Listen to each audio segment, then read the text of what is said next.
Scott, what do you think is the best case and the worst case here?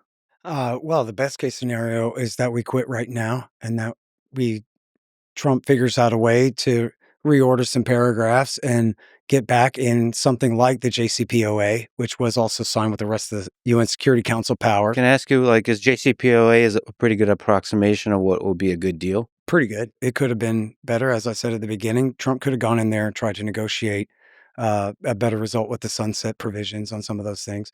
But um, the concept that America is just going to insist on zero enrichment, zero nuclear program whatsoever, when they have the unalienable right, quote unquote, in the Non-Proliferation Treaty to civilian nuclear material and a civilian program, it's a poison pill. It's meant to fail, just like it was a poison pill meant to destroy the talks here, good enough to start a war. Again, as I quoted from earlier, he said on TV last week, well, America has to take out Fordo now because now they're more likely to break out towards a nuke. I think that's exactly right.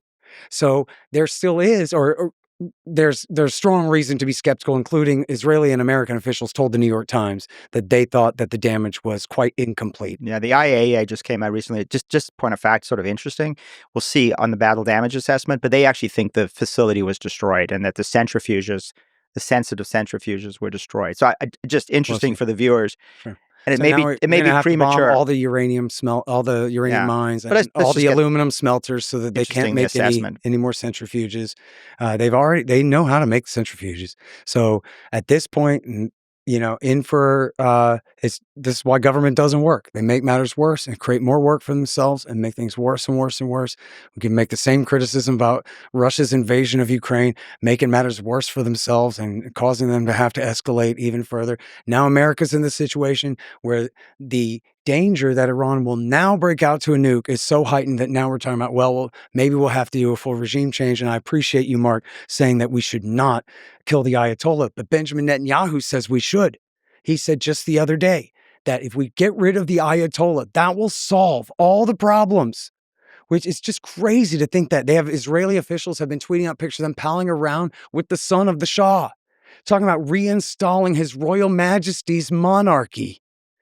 Sock puppet dictatorship. That's taking back Iran for the people of Iran, giving them over to a bunch of foreign-backed exiles. Was that what Trump meant when he gave that speech in Qatar saying we don't believe in neoconservatism and spreading democracy anymore? He's just setting up because we're going to try to reinstall a monarch.